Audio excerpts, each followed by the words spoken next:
Hi everyone, this is Sabrina. I'm actually recording later in the day because I have changed the lighting in my craft room. Not just for recording, I'm actually trying to change the lighting in the craft room so that I can come in here and craft at different times of the day. So I'm not sure how this is going to translate on video once it's uploaded, and this is kind of my test run. But I am here to share what I'm calling a quick tip technique reminder. And I'm calling it a reminder because many times I know that like I'll know, or I'll have used a particular technique and then I'll forget to use it. I'll see different projects and I'll see different things and I'm familiar with that technique, but I will forget to use it. And me personally, I forget because I'm always looking for the next new thing, the new product, the new technique, the new project. And for the past few weeks, while I was praying and playing and praying and using the paper clay, I was reminded that taking the time to use a product or a medium in as many different ways as possible allows me to see the product or the medium in a variety of perspectives or a variety of different ways. It allows me to combine things, like things that I have, with the things that I buy. And for me, like making mistakes while playing with it often leads to new ways of doing things and new creations, which reminded me, like Carolyn, who is Tea Time and Dolls, she says practice makes it better every time.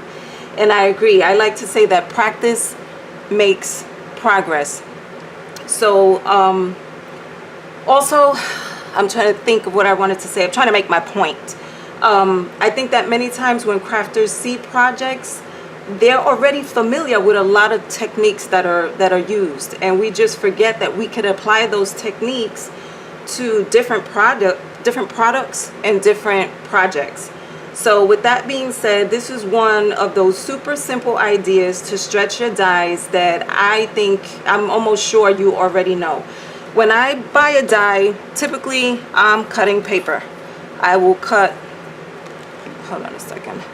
I'll cut cardstock, you know, plain colored or basic, just full colored cardstock, patterned cardstock, heavy, light, metallic.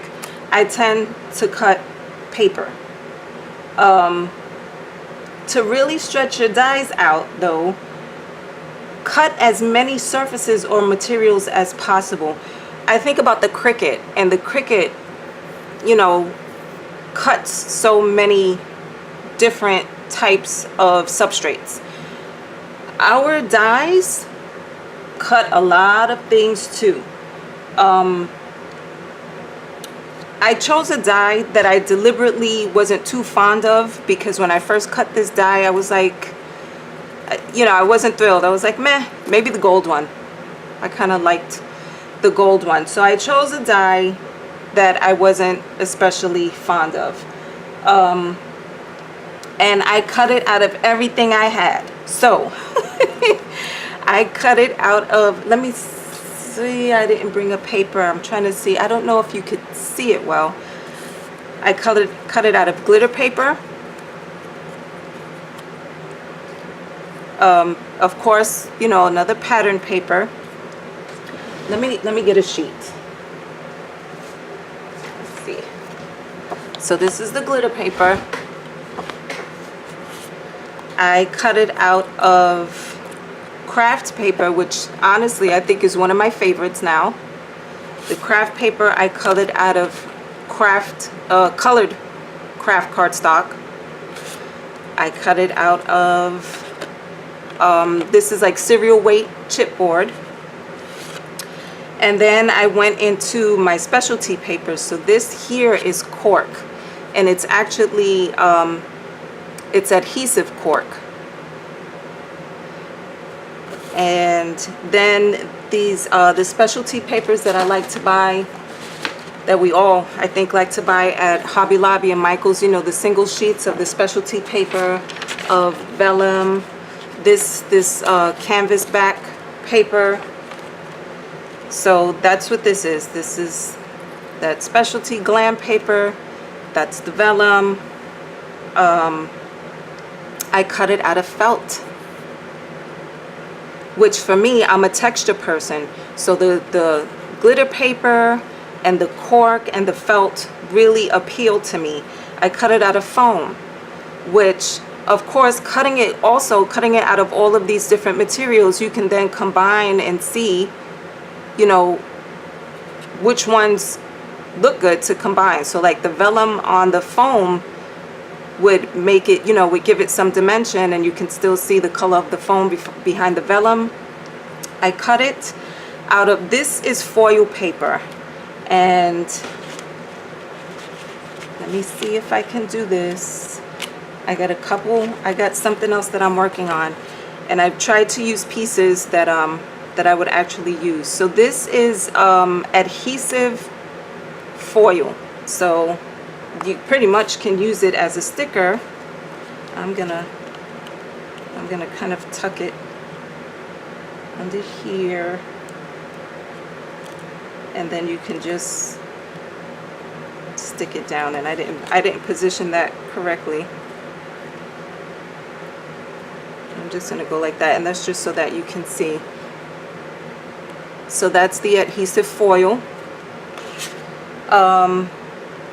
This is another one, and I think I have another card here.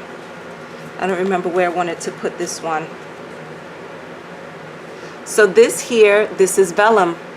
Vinyl, not vellum, this is vinyl. I'm gonna put this one here. And again, I'm using this because this is a project that I'm working on, but you know, with the vinyl, we can adhere the vinyl to all different kinds of projects.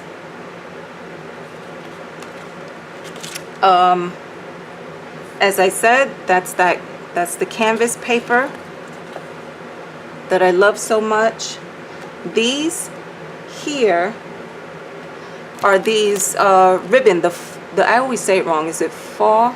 The fake leather ribbon that Hobby Lobby sells, and I love it. The camera, it probably doesn't come through in the camera, you know, they might just seem the same, but when you do it and you cut it out, because of the texture of the material that you're cutting out, it really does give the dye a different appearance and a different feel. So then I used I used deliberately one dye that I wasn't, you know, especially fond of, and then I used one that I'm loving, that my sis Tanya sent to me. And so it's a very intricate dye, and I wanted to see how it would work with all of these different materials, and it cuts through our dyes. These dyes, even these thin cut dyes, they cut through everything. And I think they came out, to me, it gives me a new appreciation for the dye. It gives me, you know, to me, it almost gives the dye, we use the die cuts as embellishments, but when it has this texture, like this felt, this one ripped up, I ripped it up a little bit though. When you're cutting things, you know, with different dimension and different texture, you can really, it amps up the dye as an embellishment. In my opinion anyway. I think the other point I wanted to make was that a lot of times when we try techniques from 1 or 2 or 3 different people, like if we see a new tool or we see a product or somebody uses, you know, a certain embellishment that we like, in my opinion, and biblically speaking, there is nothing new under the sun.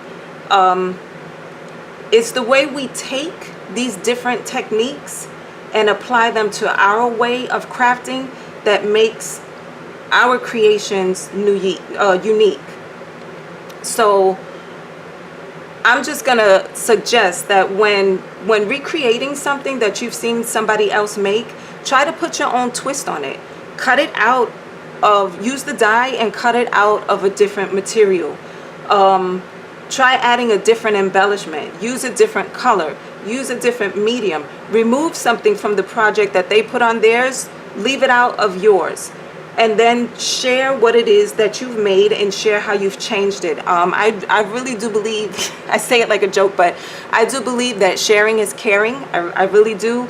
And what will happen is, and we see this in different areas of life. We see it in school, we see it at work. What happens is that the next person can take your twist and they can put their own twist on it. And what we end up doing is building each other up, and we're helping to grow and develop each other as creators, as crafters. And this, in my opinion, we do this instead of oversaturating the community with the same things over and over again. What we end up doing is building, in my opinion. I have to keep saying, this is just me and my opinion. But I believe what we end up doing is that we start building a community that thrives on creating beautifully unique and diverse projects, and then those projects continue to inspire others. So that's that. That's the quick tip reminder that your dies are not just for paper. Cut as many materials as you have. Experiment with it. You see all the different things here, from foam to felt to foil to vellum to vinyl to fake leather to metallic paper, craft paper. Cut everything out that you can cut. Now, for all of you guys that stayed throughout my chitty chat I have a die to give away. And it dawned on me as I was sitting here thinking, I'm about to give away a die. I have this die. It's like, why didn't I cut everything out of this die? Again, I didn't because I wanted to use a die that I wasn't thrilled with. And now after cutting it out, I don't know which ones are my favorite. The cork, that, the fake leather, this here, the glam paper. I have a few favorites. The felt one, I'm really feeling that one. The ones that I went ahead, that's the vinyl. Oh my gosh, wait a minute. My favorite of all. Where is it? I did cut it out of acetate as well, which you probably won't be able to see. Can you see it? So that's the acetate. But where is my paper? This is my favorite. You guys know I cut this out of my favorite thing I've been using, this collage paper, this Tim Holtz collage paper. I cut one out and I collaged it onto the card. Now, because the paper is, I don't know if you say transparent or translucent, one of the other, you can't see it. You can see it, but you can't see it too well. So what I did is I got this. I had one of, I think I got this in a swap. So this is a tag, and I stamped it. I stamped it with some writing, and I'm gonna collage this very quickly. I'll get back to this in a second. Very quickly. Let's see, where's my little brush? I'm gonna quickly collage this on here.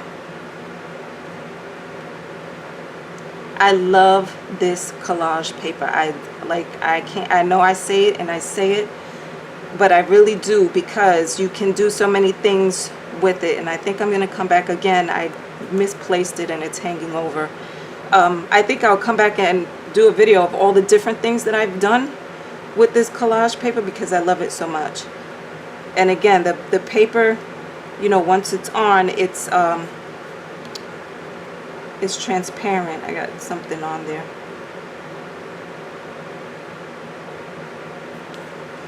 So look at that. So you can cut out collage paper with all of these different dies. I love this stuff. Okay, so back to my little giveaway. All right, so that's why I used the dies that I did, because I wanted to use an intricate die to see, you know, to see if it would work through all of these different materials, and I wanted to use a die that I wasn't crazy about to see if it would rejuvenate my desire for the die, and it did. It really did. So this here, if you're interested in this Spellbinders die, comment below and just tell me. That's another thing. I like for us to engage and give each other ideas. So if you would comment below and tell me something that you use your dies with that's not paper, that's not just, you know, cardstock, and let us know in the comments below what you use. If you haven't experimented, just comment below like what you would like to try and experiment with, and then I'll go ahead and I'll randomly choose a winner for this giveaway. So thank you guys for watching and bearing with me. I hope you guys have had a wonderful day.